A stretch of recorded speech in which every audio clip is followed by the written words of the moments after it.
Hey everyone, welcome to episode 2 of the Mission Nutrition Devlog. Let's get right into things this week, and they haven't been looking that well. First of all, you're clearly seeing this video a week late, because my procrastination did get the best of me. I got some work done on the game, then I got a bit overwhelmed with school, and I've been having to force myself to do the bare minimum ever since. Now, even though I haven't done much, I'm not too far behind on schedule, mostly because of a couple of changes in the plan that I've made, which we are gonna go over in a bit. But I'm just a bit disappointed because all the time I wasted could have been spent adding extra functions and stuff. This week we are going to be playing Terraria in the back, specifically the Calamity mod, and let me tell you, Terraria is absolutely everything that's right with gaming. If you haven't gotten to playing it yet, please do. It's an absolute must for any pixel artist out there, and it has some of the most gorgeous work I've ever seen, but it also has incredible combat, specifically the boss encounters, which is why I wanted to play it this week.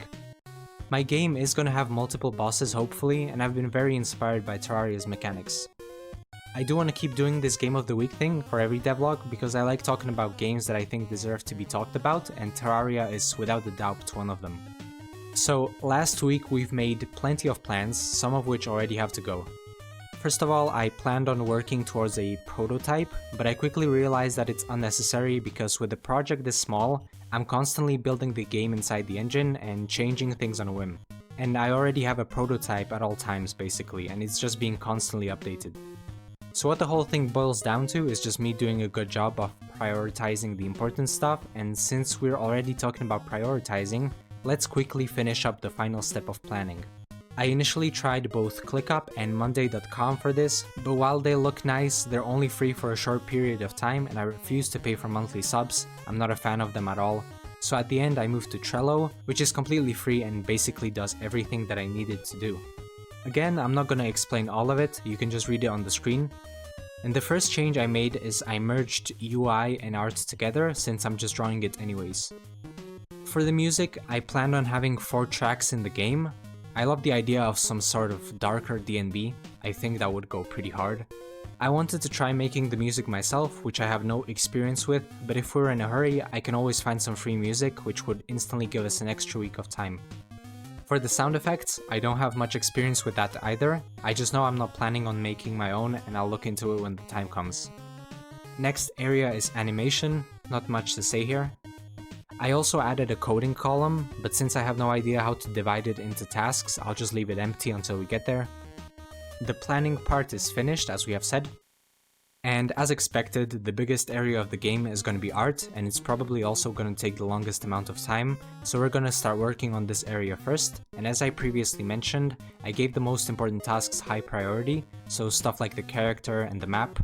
On the other hand, things like the main menu or the gun shop will go last. I decided to start off with making the player.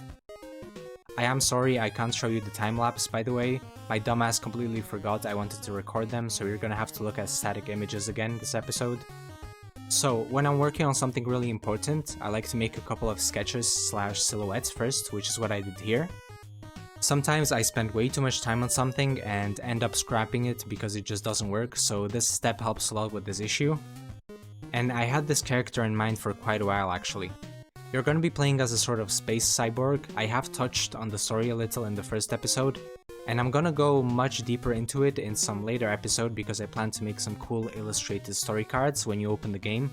But anyways, let's just go over some of the most important stuff again now. The game is set centuries into the future, when humans have long been exploring the depths of the universe and have discovered quite a lot of extraterrestrial life. They have been colonized themselves, and as many of these colonies expanded, the universe filled with life, and unfortunately, nutrition became scarce. Some species who were powerful and intelligent started enslaving and occupying the fruitful corners of the universe. You play as a human who had a decent life working with one of these alien colonies, but you learn that they're secretly a part of this violent cycle and you decide you had enough. Now, one small thing that I believe that can make your game or story or character or whatever drastically better is when you implement little details that make it feel realistic and cleverly explain the little things about the world. Yes, I realize that this is very vague and it probably doesn't make any sense whatsoever, so let me give you a practical example in my favorite manga, Jujutsu Kaisen. The power system relies on the concept of curses, but what's, in my opinion, even more interesting though is that sorcerers, as they are called, are able to forge pacts not only with others, but more importantly themselves. And the way these pacts work is that there is always a trade-off, a disadvantage for every advantage. And there's this neat trick that you can use. By telling your opponent about your ability, you make yourself stronger. Now, what does this have to do with the power system and the story? By telling them, you give away the mechanics behind your strength and the elements of surprise, but in return your ability becomes stronger and more effective. And why do I think that this is a genius writing move? Now, this is a very creative way that the author uses to explain an ability to you, the reader, while implementing it into the power system itself. Another effect this has is it gives a lot more personality to the characters, as they usually explain their own powers and the author doesn't have to rely on the narrator. So, what does this entire rant have to do with my game, you may ask?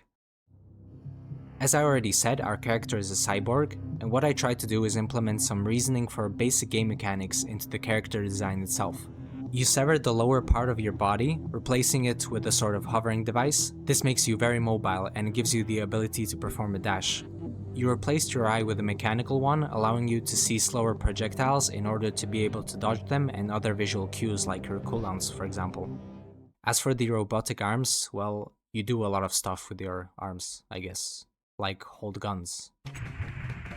You're joking, right? Stars. Oh, what would you like? So my goal here was to essentially incorporate some logic into basic overused functions such as the typical iframe dash. And I just want to clarify that by no means do I think that every game or show needs to be realistic or thoroughly explained. It's just that I get incredibly happy seeing little details like this that have clearly got some thought and passion put into them. So, back to the character. I made 4 sketches to try different sprite styles. The first iteration was supposed to resemble a cowboy in some way, but I scrapped that idea for the rest and went with a bald guy instead. Either way, I thought the first one sat a bit awkward and had some weird proportions, so it was a hard no. The other 3 all had their charm, but the second one got a little too realistic and the third one a bit too small and not exactly my style.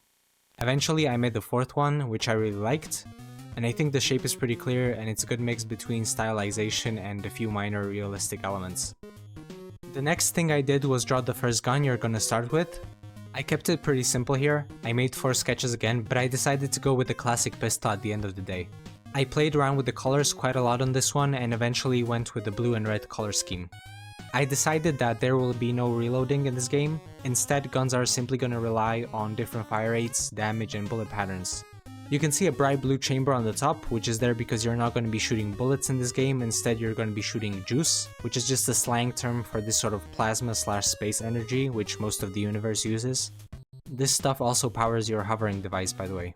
I'm going to rework a lot of these ideas in the future, obviously, but for now it's good to have some world building to go off of. Next on the list are projectiles. I used really bright off-palette colors for them to make them easily noticeable and basically tell the player that you shouldn't be eating those.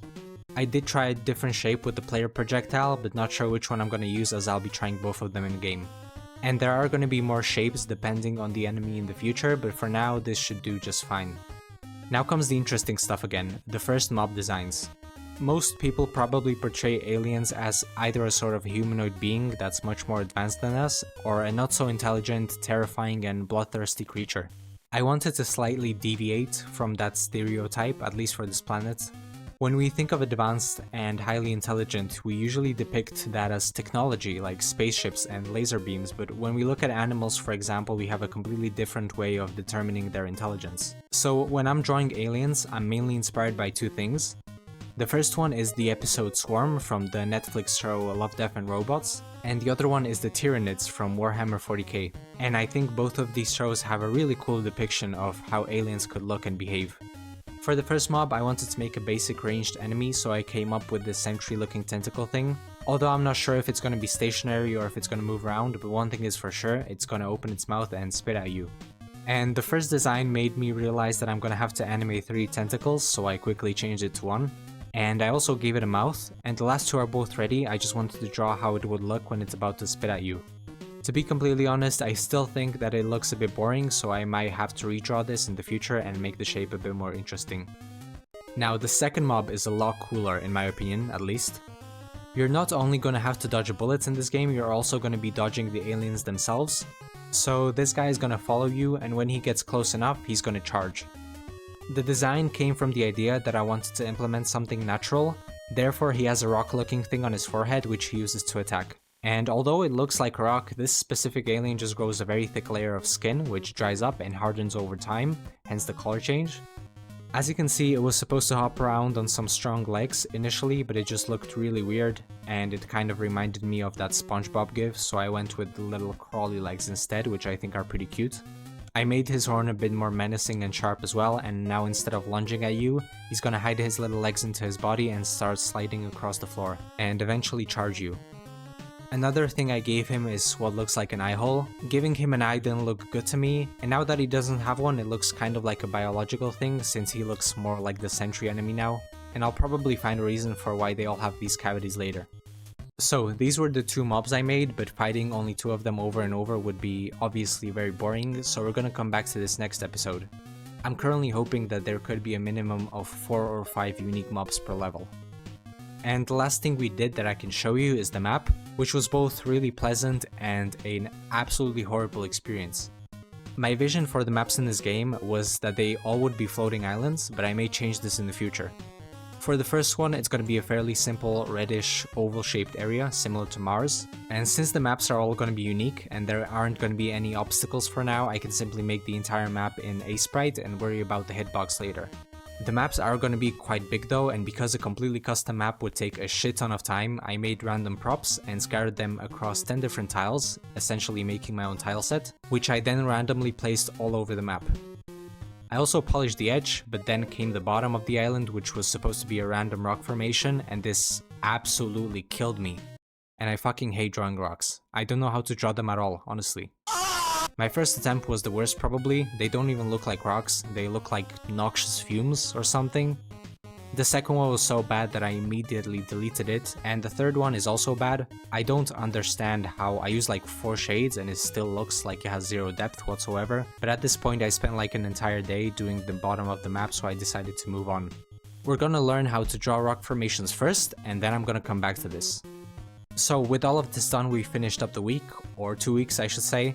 Again, I'm a bit disappointed in the lack of progress, so I challenged myself to do more next week. Here's the development board, which we're going to be updating at the end of every episode. I marked all of the finished tasks with green. The yellow ones are tasks that could pass in the worst case scenario, but I should come back and fix it. And the red tasks are high priority, which I want to have done before the end of the next week. So I really hope you enjoyed this video. I tried to make it a bit longer than the first one and include some thoughts and rants about game design, so I hope it was fun. Thank you very much for watching, and I'd really appreciate if you left a like, comment and subscribe, as that would definitely motivate me. So see you guys hopefully next week.